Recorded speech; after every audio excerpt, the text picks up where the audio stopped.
warahmatullahi wabarakatuh. Halo semuanya, kembali lagi di Cerita Kita, podcast yang bakal ngobrolin hal-hal inspiratif dari orang-orang hebat.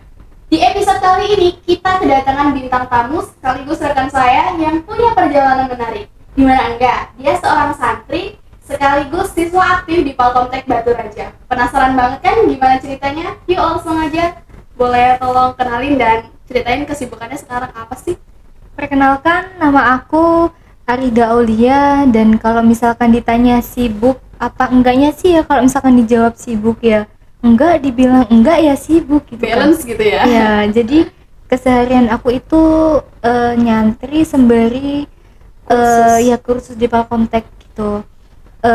Biasanya sebutannya sih santri kalong ya, mungkin teman-teman belum tahu ya apa itu santri kalong kan ya. Aku juga belum tahu soalnya. Jadi santri kalong itu adalah sebutan untuk siswa yang nggak menetap di pesantren gitu kan. Jadi setelah kegiatan itu dia langsung pulang gitu kan. Terus santri kalong itu menurut arti harfiah itu adalah santri kelelawar, karena mereka itu datang ke pesantren seperti kelelawar yang mencari makanan di malam hari gitu kan, pulang sebelum subuh dan setelah kegiatannya selesai gitu kan ya, nggak menetap kayak ada santri pada umumnya gitu ya. Iya. Jadi santri kalong itu sebutan untuk santri-santri yang untuk mengikuti kegiatan aja di pondok gitu ya. Iya, Tapi kalau beristirahat dia balik lagi ke rumah gitu ya. Iya. Kalau boleh tahu pondok yang kamu jadi tempat belajar, terus nama pondoknya itu apa sih? Di mana gitu? Jadi nama pondoknya itu adalah Darul Tadiin kan. Berhubung pondok itu tuh ada di dekat rumah aku di Batu Marta Uni 1 gitu. Lumayan jauh ya. Kalau dari sini, kalau dari rumah enggak kan ya. Iya, cuma di belakang rumah gitu kan ya. Terus sejak kapan sih kamu mutusin buat jadi santri kalong itu sendiri? Aku mutusin jadi santri kalong itu dari berdirinya pesantren itu kan pada tahun 2019 kan ya.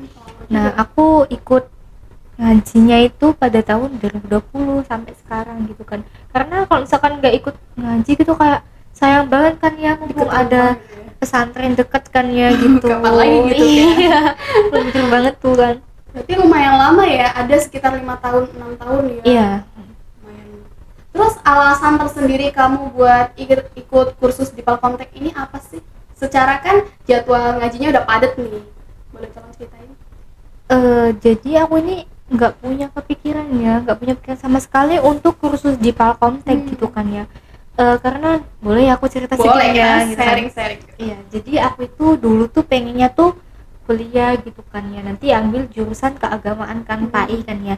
Nanti kalau misalkan udah selesai kuliahnya, aku tuh pengen kayak gitu ngajar di pondok situ kan, udah ada sekolahannya kan ya. Tapi ya keinginan aku sama orang tua aku tuh berbeda gitu kan ya.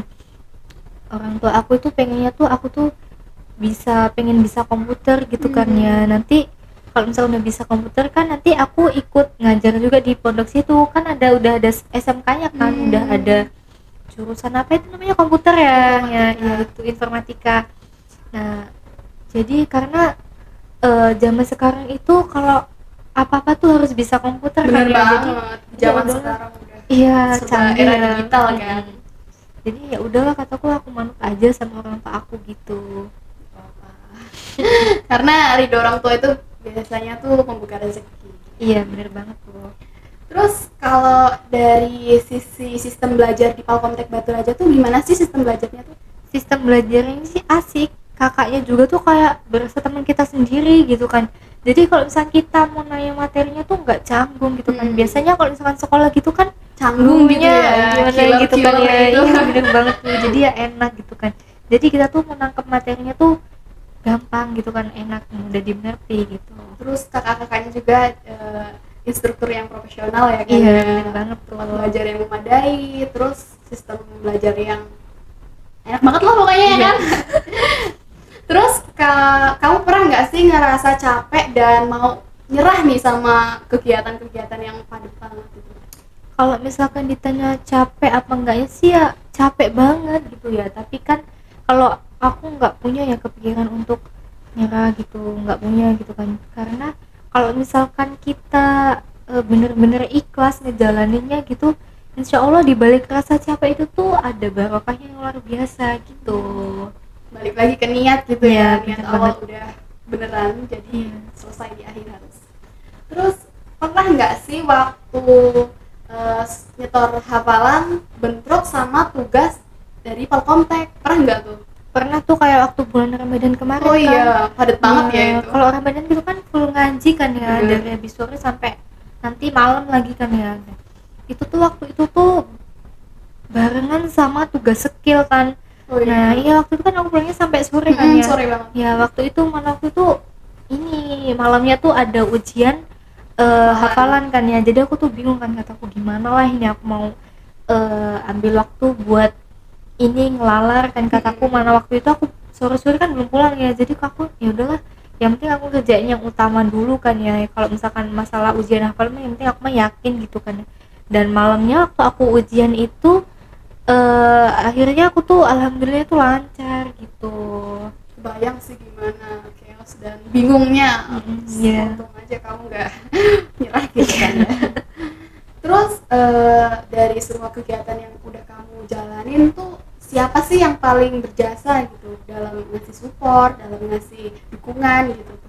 Tentunya yang berjasa itu adalah orang tua dan teman-teman gitu kan, karena orang tua itu adalah support yang paling utama. Bener gitu.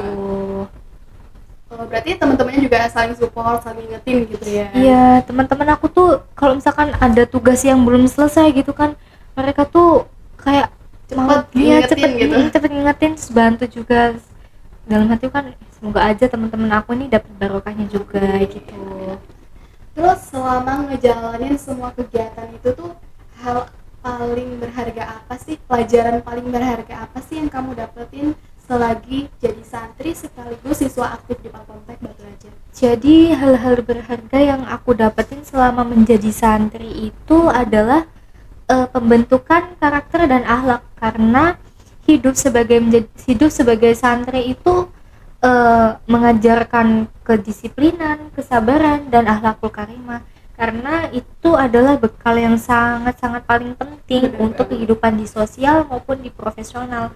Sedangkan hal-hal berharga yang aku dapetin selama kursus di Polkomtek itu adalah untuk mengimbangi dunia modern, karena santri itu nggak berarti tertinggal zaman ya. Dengan kursus di Polkomtek, insya Allah aku bisa membuktikan bahwasanya santri itu bisa melek teknologi, nggak cuma bisa melek di kitab kuning aja kan gitu. Ya soalnya kan banyak tuh beberapa orang yang berpendapat kalau santri itu bisanya cuma melek di kitab, tapi dengan adanya kamu sekarang ini ngebuktiin kalau santri itu juga bisa melek di dunia digital kan ya, bisa jadinya ya imbang gitu kan ya, akhirat dan duniawi. Masya Allah. Terima kasih ya Rida udah mau sharing di cerita kita hari ini. Sama-sama.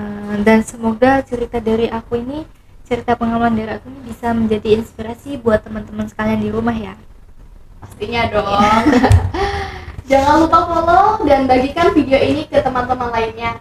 Kita akan terus ngomongin hal-hal inspiratif dari orang-orang hebat lainnya. Wassalamualaikum warahmatullahi wabarakatuh. Bye bye.